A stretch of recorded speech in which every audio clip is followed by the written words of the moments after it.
Hey mga brods, may balita nga tayo sa SMB. Ito pong si Andre Blatch, balak nga itong pumunta or bumalik dito po ulit sa PBA. Dahil alam naman natin, ang import ng SMB ngayon ay ito pong si Tyler Stone. Pero ito pong si Andre Blatch ay isa nga po ito sa mga gusto talagang bumalik dito sa Pinas, 'di ba? Ilang beses na itong naging naturalized import natin dito sa Gilas, Pilipinas. Kaya nga ito pong si Blatch ay gusto ulit bumalik. Pero hindi naman sa Gilas, Pilipinas dahil alam naman niya na mas deserving na sila Brownlee and Clarkson. Pero dito na sa PBA, yes mga, dahil ito pong si Andre Blatch hanggang ngayon, base dun sa mga research and resume niya, 28 to 2019, yan na ang pinakahuling liga ni Andre Blatch sa Tianjin Gold Lions sa CBA. Hanggang ngayon, wala pa rin mga kabrod. So ito pong si Blatch, naghahanap ngayon ng mga koponan na pwede niyang paglaruan. So isa nga ang SMB sa gusto niyang puntahan dahil nalaman niya na Commissioner's Cup ngayon, which is ang height limit ng import is malaki. Pero mga kabrods, ito pong si Blatch kasi ay nasa 6'11". Pero syempre alam naman natin ng SMC management, kayang-kaya nilang ipasok yan si Blatch kahit sumusobra pa ito sa height limit dahil may mga ganyan dito sa PBA, nakakalampas sila sa mga ganyan. Pero mga brods, kung itong si Blatch naman ay mapunta sa SMB, ay di hamak, nalalakas talaga ang SMB dito. Malakas na talaga si Blatch, may mga NBA experience na ito, which is dating Brooklyn player. Itong si Blatch, then 2005 to 2012, nag-Washington Wizards pa ito. Tapos bumalik na siya ulit dito sa CBA. So ito pong si Andre Blatch talaga ay talagang makikita mo yung galing nito and yung talagang yung flexible niya maglaro mga kabrods.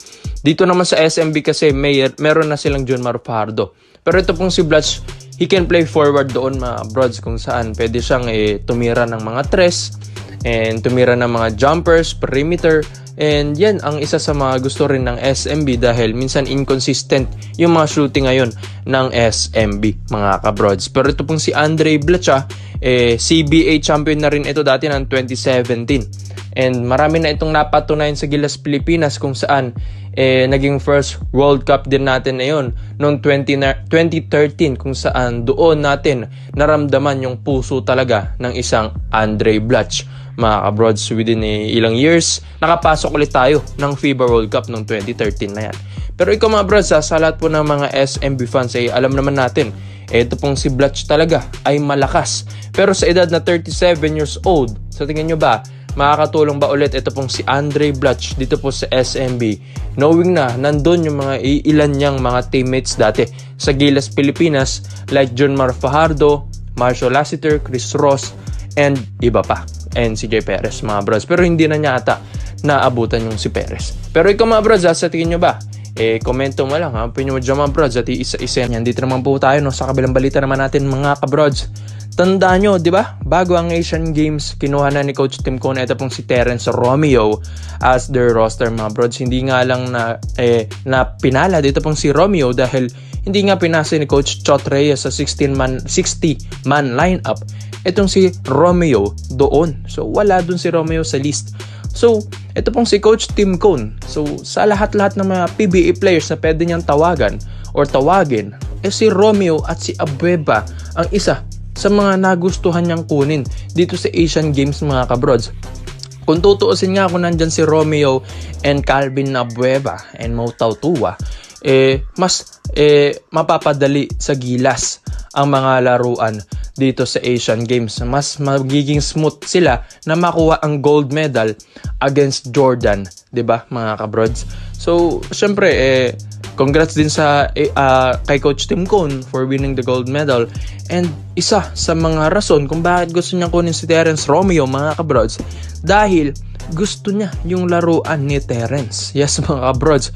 At yun nga ang isa sa mga pwedeng rason kung itong si Romeo ay mailipat ni Boss Al Francis Chua sa Barangay Ginebra, San Miguel dahil kay Coach Tim Cone. Yes mga brods, dahil yun na ang isa sa mga signs na pwede nilang makuha si Romeo dahil ito pong si Coach Tim, siya mismo ang nag-reach out dito kay Terrence Romeo para makuha dito sa Asian Games. So ito na nga, why not sa Barangay Ginebra, San Miguel niya ito kunin mga kabrod. So ito mong si Romeo ay alam naman natin isang scoring champion ito, former scoring champion ng PBA. So itong si Romeo, matagal na itong gustong maglaro rin sa Barangay Ginebra San Miguel. Pero hindi nga lang siya napupunta doon dahil napunta rin siya ng SMB. Dahil mas kinangailangan nga ng SMB ito pong si Romeo dahil yung future ng SMB, yun yung tinitignan nila. Dahil yun nga, nawala si Cabagnot at yung next na Cabagnot, ito pong si Terence Romeo. Tapos ngayon mga brods, dito naman sa rookie natin na si Kit Jimenez ay napunta naman sa SMB, which is yan ang iniisip na future rin ng SMB. Kapag mawala si Romeo, may Kit Jimenez naman na papalit. So itong si Romeo ay pwede na nilang ilipat sa Barangay Ginebra San Miguel dahil loaded na ang guards ng SMB kung tutuusin mga kabrods. So itong si Romeo ay alam naman natin na gusto ito ni Coach Timbo na at isa niya sa mga paboritong point guard. Hindi na ako magugulat kung maiti-trade or maililipat ito ni Boss Al Francis Chua via 3-team trade sa Barangay Ginebra San Miguel. Ito pong Ginebra, malakas na ito mga brods. Pero iba pa rin yung meron kang talagang pure scorer and former scoring champion. Andiyan na si Pringle, di ba? Yung mga former scoring champion.